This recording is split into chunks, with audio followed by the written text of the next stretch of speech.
Hello, good morning to all of you. हम लोग next lecture की तरफ बढ़ते हैं डिटरमिनेंट के और प्रॉब्लम प्रैक्टिस। जैसा कि हमने पिछले क्लास में ही आपको बताया था कि नेक्स्ट लेक्चर में भी हम लोग डिटरमिनेंट पर के प्रॉपर्टीज बेस्ड प्रॉब्लम्स को करेंगे। तो देखिए, ये क्वेश्चन हम लोग स्टार्ट करते हैं इसी से। इसमें प्रूफ करना है आपको कि इस डिटरमिनेंट की वैल्यू क्या होगी, ए क्यू। जैसा कि आप इधर देख पा रहे हैं कि इधर क्या है कि आपको बी वाले टर्म्स भी हैं और सी वाले टर्म्स भी हैं और आपको प्रूफ क्या करना है, ए क्यू। इसका मतलब ये तो आपको समझ में आ रहा होगा कि इधर से हमको बी वाले टर्म्स को और सी वाले टर्म्स को कैंसिल करना पड़ेगा। जब हम लोग इसको कैंसिल करेंगे तभी ए के टर्म्स में रिलेशन बचेगा और तब हो सकता है कि हमको एक्सपांड करने पे ए क्यूब मिल जाए। तो हम लोग स्टार्ट करते हैं वहीं से। हम लोग क्या टारगेट रखेंगे कि बी वाले टर्म्स को और सी वाले टर्म्स को यहां से हटा दें। तो इसको हम लोग प्रूफ करते हैं। पहले मान लेते हैं let delta is equal to a 2a 3a। फिर क्या है हमारा a plus b 3a plus 2b 6a plus 3b और यहां है a plus b plus c 4a plus 3b plus 2c और 10a plus 6b plus 3c। ये है, देखिए। तो इतना तो हमारे दिमाग में आ चुका था कि ये क्यूब लाना है तो बी वाले टर्म्स और सी वाले टर्म्स को हम कैंसिल करने की सोचेंगे। तो इसमें पहले कॉलम में तो है नहीं बी का टर्म, हाँ यहां पे है और 2 टाइम्स बी है। तो कैंसिल करने के लिए हम लोग r1 में 2 से मल्टीप्लाई करके इसमें से सब्ट्रैक्ट कर देंगे तो यहां से b का टर्म्स कैंसिल हो जाएगा और यहां वाले b के टर्म्स को कैंसिल करने के लिए हम लोग r1 में 3 से मल्टीप्लाई करके इसमें से सब्ट्रैक्ट कर देंगे तो b का टर्म्स कैंसिल हो जाएगा। यहां पर पहले तो हम c के टर्म्स को कैंसिल करना चाहेंगे, उसके बाद फिर b के टर्म्स को करेंगे। तो c के टर्म्स को करने के लिए देख रहे हैं 2 से मल्टीप्लाई करके सब्ट्रैक्ट करेंगे। यहां भी 2 से ही करना था, यहां भी 2 से ही करना है। यहां के लिए b वाले टर्म्स को हटाने के लिए 3 से करना था, यहां भी 3 से ही करना है। तो बस हमारा टारगेट वही है कि पहले b और c वाले टर्म्स को हम लोग हटाएं, यानी r2 को इंटरचेंज करना है। तो r2 को हम लोग यहां बदल देंगे r2 माइनस 2 टाइम्स r1 से। r2 को कैसे बदल दिए, r2 माइनस 2 टाइम्स r1 से। एंड साथ ही में यहीं पे r3 को भी बदल दिया जाए कि r3 इंटरचेंज होगा r3 माइनस 3 टाइम्स r1 से। तब यहां पर b कैंसिल हो जाएगा और यहां पे c कैंसिल हो जाएगा। तो क्या हो जाएगा हमारा डिटरमिनेंट, आप देखें पहला कॉलम ज्यों का त्यों, सॉरी पहला रो ज्यों का त्यों a plus b a plus b plus c. r2 को बदला जाए r1 में 2 से मल्टीप्लाई करके, तो 2 से मल्टीप्लाई करेंगे तो 2a और 2a में से हम लोग सब्ट्रैक्ट कर देंगे तो क्या हो जाएगा 0। फिर इसमें हम लोग 2 से मल्टीप्लाई करेंगे तो ये हो जाएगा 2a प्लस 2b और 3a प्लस 2b में से हम लोग अगर 2a प्लस 2b को सब्ट्रैक्ट करेंगे तो बचेगा सिर्फ a। और इसमें 2 से मल्टीप्लाई करके जब सब्ट्रैक्ट करेंगे तो देखिए 4a में से 2a सब्ट्रैक्ट होगा तो 2a, 3b में से 2b तो बचेगा b और c वाला तो 2c खत्म ही हो जाएगा। फिर तीसरे वाले रो को कैसे करना है, तो 3 टाइम्स r1 को सब्ट्रैक्ट करना है तो 3a हो जाएगा और 3a माइनस 3a हो जाएगा 0। ये हो जाएगा 3a प्लस 3b तो 3b तो कैंसिल, 6a में से 3a सब्ट्रैक्ट होगा तो बचेगा 3a। और यहां पे आप देखिए तो 3 से मल्टीप्लाई और सब्ट्रैक्ट करेंगे तो 10a में से 3a घटेगा तो बचेगा 7a, 6b में से 3b घटेगा तो बचेगा 3b और 3c में से 3c तो कैंसिल ही हो जाएगा तो वो तो 0 हो जाएगा। यानी ये आ गया हमारा ये ऑपरेशन करने के बाद। और अब हम देख पा रहे हैं कि इस कॉलम में 2 एलिमेंट्स 0 आ गए हैं तो इनको एक्सपांड करना काफी इजी है क्योंकि हमको एक ही बार एक्सपांड करना पड़ेगा इनको। तो हम बस क्या करें कि एक्सपांड कर दें किसके अलोंग, C1 के अलोंग। C1 के अलोंग हम लोग एक्सपांड कर देते हैं इसको। तो यहां हम लिखते हैं expanding along C1 we get. क्या मिलेगा आपको पता है, साइन स्कीम C1 का प्लस माइनस प्लस होता है, तो पहले A है तो हम लोग A ही ले लेते हैं A, और फिर डिटरमिनेंट में ये रो और ये कॉलम हम लोग छोड़ देंगे, क्या बचेगा देखिए आप, तो बचेगा A 2A प्लस B, फिर यहां बचेगा 3A और यहां बचेगा 7A प्लस 3। बाकी के एलिमेंट्स तो जीरो हैं, तो फिर तो हमको उधर कुछ करना ही नहीं है, बस इन्हीं को सॉल्व कर दिया जाए। तो A से मल्टीप्लाई होगा तो देखिए क्या होगा, 7A square plus 3AB minus 3A से मल्टीप्लाई होगा तो ये हो जाएगा 6A स्क्वायर माइनस 3AB। और आप देखिए minus 3AB plus 3AB cancel हो जाएगा और ये बच गया A इंटू ए स्क्वायर, यानी कि आपको क्या मिल गया, A क्यूब, जो कि आपका RHS है। देखिए ध्यान से, बहुत सिंपल क्वेश्चन था ये।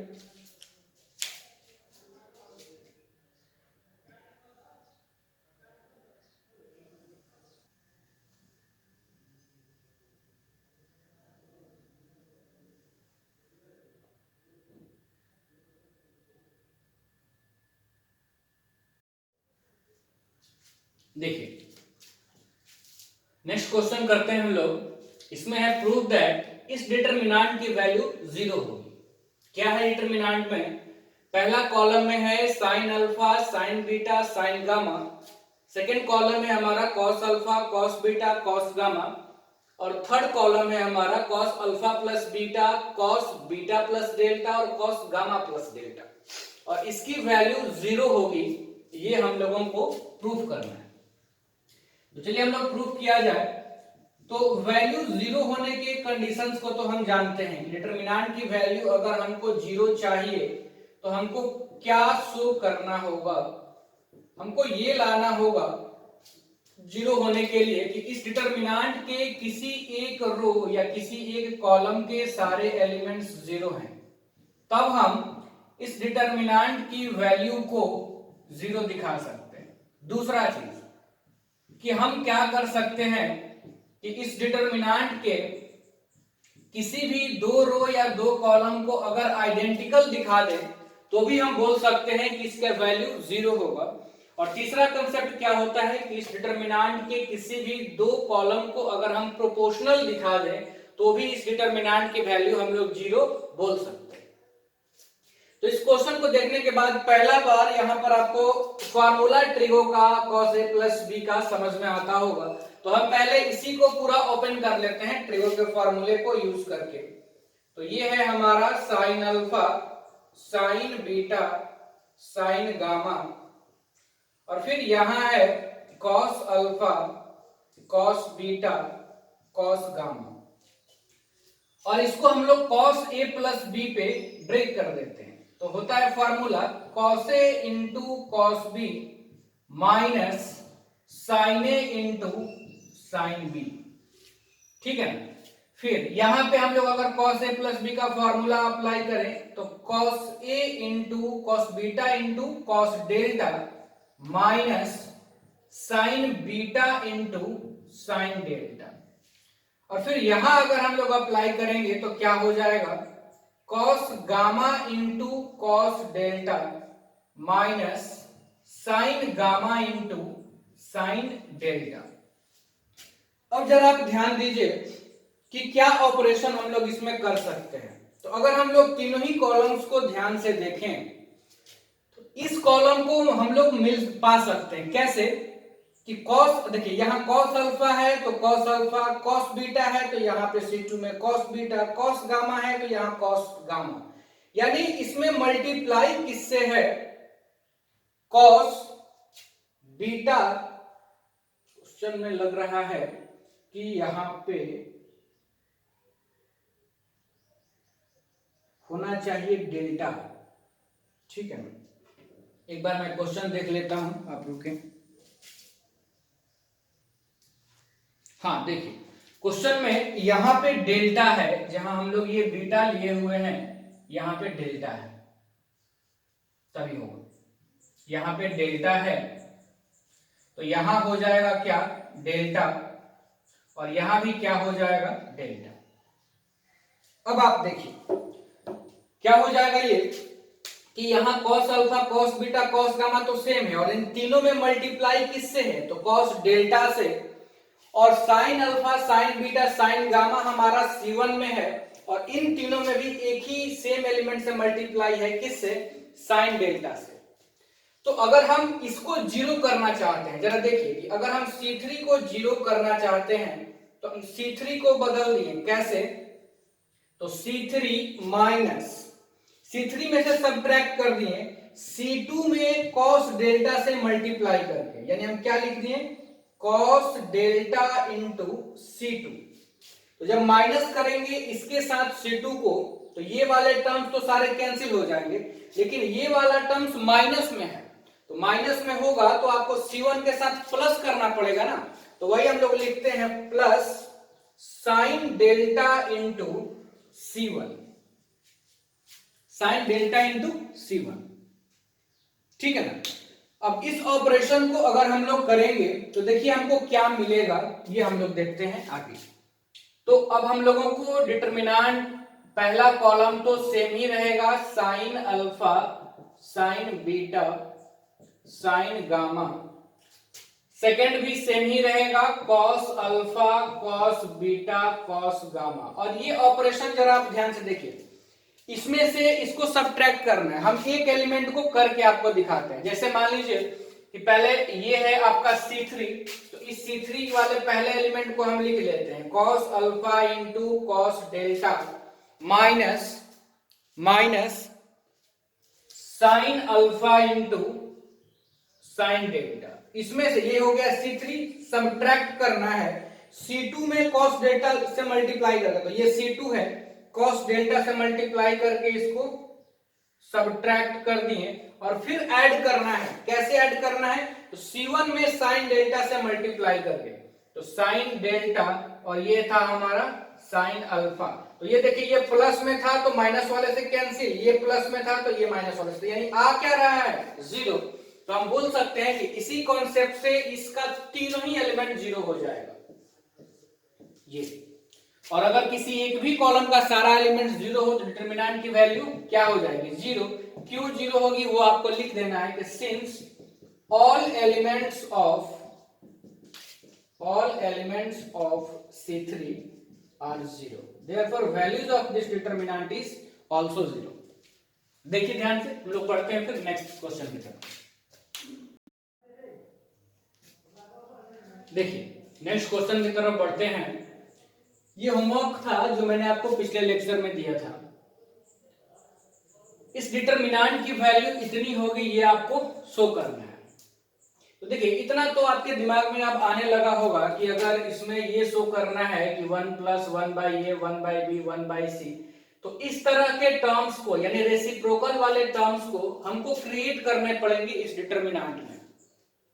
और 1 by A 1 by B 1 by C तो इधर है नहीं, तो कैसे हम ला सकते हैं, तो कॉमन अगर हम ले लें, यहां से अगर हम a कॉमन ले लें तो ये हो जाएगा 1 बाई ए प्लस 1, यहां हो जाएगा 1 बाई ए, यहां हो जाएगा 1 बाई ए। सिमिलरली इसमें से अगर हम b कॉमन ले लें तो ये 1 बाई बी, ये हो जाएगा क्या 1 बाई बी प्लस 1, ये भी 1 by b. Similarly third row से भी, या आप कॉलम से भी कॉमन ले सकते हैं, पहले वाले कॉलम से a, दूसरे वाले कॉलम से b, तीसरे वाले कॉलम से c। तो कॉमन लेने पर इस तरह के टर्म्स को क्रिएट किया जा सकता है। तो हम लोग पहले कॉमन ले सकते हैं, ले लेते हैं। तो हम देखिए लिखते हैं रो या कॉलम दोनों में से किसी में से भी आप कॉमन ले सकते हैं। हम रो से ही ले लेते हैं, लिखते हैं taking out common a comma b and c from R1 R2 and R3 respectively we get। देखिए अगर हम लोग कॉमन ले लेंगे तो इसमें से अगर हम ABC कॉमन ले लें, ABC मतलब R1 से A, R2 से B और R3 से C, ऐसा हम लिख चुके हैं। तो इसमें से A अगर कॉमन आएगा तो क्या बचेगा, देखिए A यहां से आएगा तो 1, और 1 में से आएगा तो 1 बाई ए। यहां से अगर a कॉमन आएगा तो 1 बाई ए, यहां से कॉमन आएगा तो 1 बाई ए।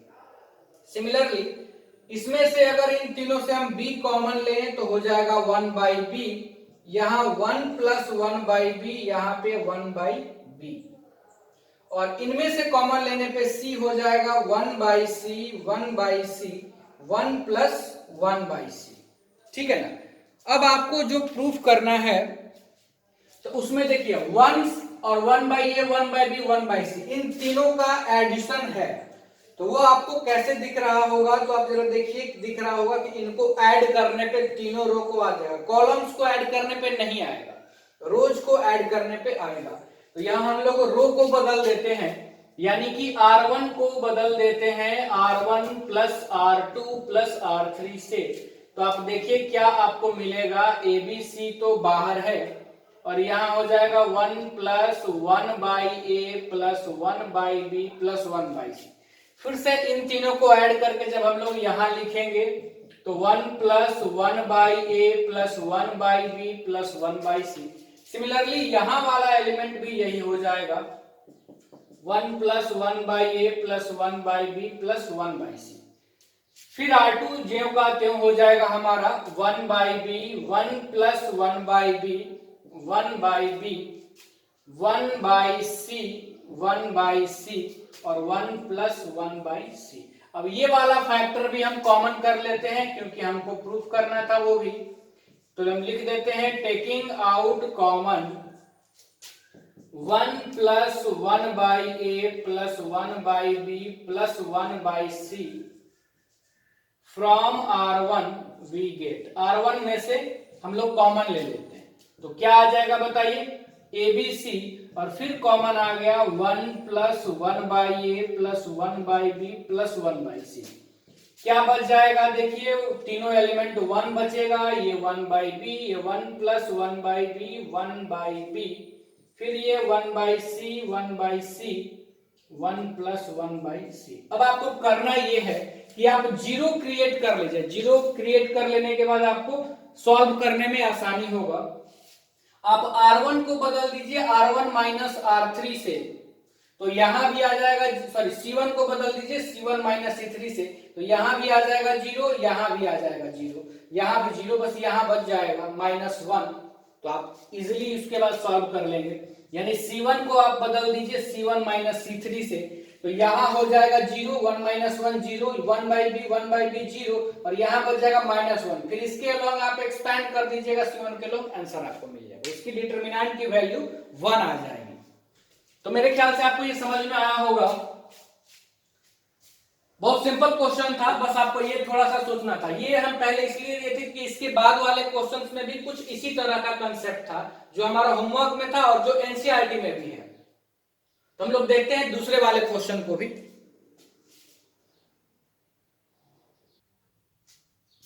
देखिए ये हमारा सेकंड क्वेश्चन है जो मैंने आपको होमवर्क में दिया था। करते हैं इसको, पहले तो मान लेते हैं इसको कुछ नाम दे देते हैं इस डिटरमिनेंट को, let delta is equal to 1 plus a square ab ac, ab 1 plus b square bc, ac bc 1 plus c square. Show करना है कि इसका वैल्यू इक्वल है इसके 1 plus a square plus b square plus c square. इसके लिए क्या होना चाहिए कि इस तरह के टर्म्स करस्पॉन्डिंग रोज में या फिर कॉलम्स में होने चाहिए, तब ना आप उसको ऐड करके इतना क्रिएट कर सकते हैं और फिर कॉमन ले सकते हैं। तो यहाँ 1 प्लस a स्क्वायर तो हमको दिख रहा है, लेकिन इसके करस्पॉन्डिंग ना इस कॉलम ना इस कॉलम में b स्क्वायर c स्क्वायर दिख रहा है, ना इसके नीचे दिख रहा है रोज में। सिमिलरली 1 प्लस b स्क्वायर यहाँ है लेकिन करस्पॉन्डिंग में कुछ नहीं दिख रहा है, यानी डायरेक्टली तो हम इसको नहीं कर सकते, इतना नहीं ला सकते डायरेक्ट ऐड करके, तो कुछ तो हमको करना होगा। इसमें क्या करना होगा, इस a स्क्वायर के सामने में b स्क्वायर और c स्क्वायर क्रिएट करना होगा, और b स्क्वायर के सामने में a स्क्वायर, यानी आप रो में करें या कॉलम में करें वो आपकी मर्जी है, क्योंकि यहाँ देखिए ab है तो यहाँ ab है, यहाँ ac है तो यहाँ ac है, तो आप रो में भी कर सकते हैं कॉलम में भी क्रिएट कर सकते हैं। तो यहां अगर हम b स्क्वायर क्रिएट करना चाहते हैं या a स्क्वायर क्रिएट करना चाहते हैं, तो हमको इसको a से मल्टीप्लाई करना होगा, a स्क्वायर आएगा तो भी तो हम लोग इसके साथ भी ऐड कर सकते हैं। R2 को b से मल्टीप्लाई कर देते हैं और R3 को c से मल्टीप्लाई कर देते हैं, तब क्रिएट तो कुछ स्क्वायर वाले टर्म्स हो जाएंगे हर जगह। फिर हम देखते हैं कि क्या होता है। यानी हम क्या किए कि R1 को बदल दिए AR1 से, R2 को बदल दिए BR2 से और R3 को बदल दिए CR3 से। अब आपको ये तो पता है कि आप डिटरमिनेंट में किसी रो या कॉलम को अपने मन से तो मल्टीप्लाई नहीं कर सकते हैं, तो अगर हम मल्टीप्लाई किए हैं तो फिर हमको बाहर डिवाइड भी करना होगा। तो ये हम पहले ही बाहर लिख देंगे 1/ABC, क्योंकि हम अपने मन से इन नंबरों से मल्टीप्लाई किए हैं। मैट्रिक्स में कर सकते थे तो डिवाइड नहीं करना पड़ता, लेकिन डिटरमिनेंट में आप खुद से मल्टीप्लाई करेंगे तब तो डिवाइड आपको करना पड़ेगा। ये बातें मैं 50 बार बोल चुका हूं अभी तक। चलिए, तो R1 में हम लोग a से मल्टीप्लाई करते हैं, तो यहां a से मल्टीप्लाई होगा तो हो जाएगा a into 1 plus A square. यहां a से मल्टीप्लाई होगा तो a स्क्वायर b, यहां a से मल्टीप्लाई होगा तो a स्क्वायर c। R2 में हम लोग b से मल्टीप्लाई करते हैं तो ab स्क्वायर, फिर यहां b into 1 plus B square और यहां क्या हो जाएगा b स्क्वायर c। R3 में c से मल्टीप्लाई करते हैं तो ac स्क्वायर, bc स्क्वायर और c into 1 plus c square. ठीक है ना। अब हम देखते हैं कि अगर ऐड हमको करना है तो देखिए आपको क्या करना होगा कि यहां से आप a कॉमन ले लीजिए। तो a अगर आप कॉमन ले लेंगे तो बस b स्क्वायर और c स्क्वायर और 1 प्लस a स्क्वायर का टर्म्स बचा रह जाएगा। सिमिलरली यहां से हम b कॉमन लेंगे और यहां से c कॉमन लेंगे, तो जिस तरह के टर्म्स हमको चाहिए वैसा टर्म क्रिएट हो जाएगा। तो हम लोग कॉमन ले लेते हैं, यानी हम लोग लिखते हैं कि taking out common a, b and c from C1, C2 and C3 respectively we get। तो देखो आप ये कॉमन लेने के बाद क्या होगा जरा देखिए, तो बाहर आ जाएगा ABC और पहले से है ABC, दोनों डिवाइड हो जाएंगे और यहां से हम लोग a कॉमन लिए हैं तो बचेगा 1 plus A square B square C square. यहां से b कॉमन लिए हैं तो बचेगा ए स्क्वायर 1 प्लस बी स्क्वायर सी स्क्वायर और फिर यहां से c कॉमन लिए हैं तो बचेगा ए स्क्वायर बी स्क्वायर और 1 प्लस सी स्क्वायर। अब कॉलम्स को ऐड करने पे 3a स्क्वायर प्लस 1 हो जाएगा, तो ऐसा कुछ हमको नहीं चाहिए, इसीलिए हम ऑपरेशन किसको ऐड करेंगे, रो को ऐड करेंगे तो हमको वैसा टर्म मिल जाएगा और ये तो कैंसिल ही हो जाएगा। अब हम R1 को बदल देते हैं R1 plus R2 plus R3 से, तो इन तीनों को ऐड करके यहां लिखेंगे तो आ जाएगा 1 plus A square plus B square plus C square. यहां भी हो जाएगा 1 plus A square plus B square plus C square और यहां भी हो जाएगा 1 plus A square plus B square plus C square. फिर यहां B square 1 plus B square फिर ये C square 1 plus C square. मेरे ख्याल से अब आपसे ये प्रॉब्लम हो जाएगा। अब क्या करें, R1 से कॉमन ले लें ये सारे टर्म्स को, तो यहां बचेगा 1 1 1 और फिर आप 0 क्रिएट कर लीजिए, C1 में से C3 को घटा दीजिए और फिर आप एक्सपांड कर दीजिए, आंसर आपको मिल जाएगा। हो जाना चाहिए आपसे, मैं छोड़ रहा हूं, इतना तो उम्मीद आपसे कर ही सकते हैं। जो लोग रेगुलर लेक्चर देखते होंगे और पढ़ते होंगे उनसे हो जाएगा। ठीक है,